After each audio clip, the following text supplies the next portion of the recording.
ತಿನ್ನಲಿದಾಗ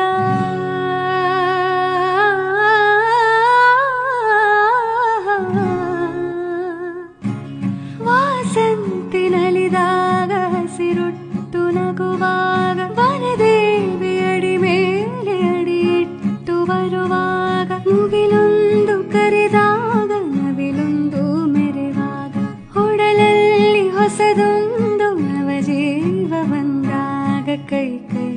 ಸೋತಾಗ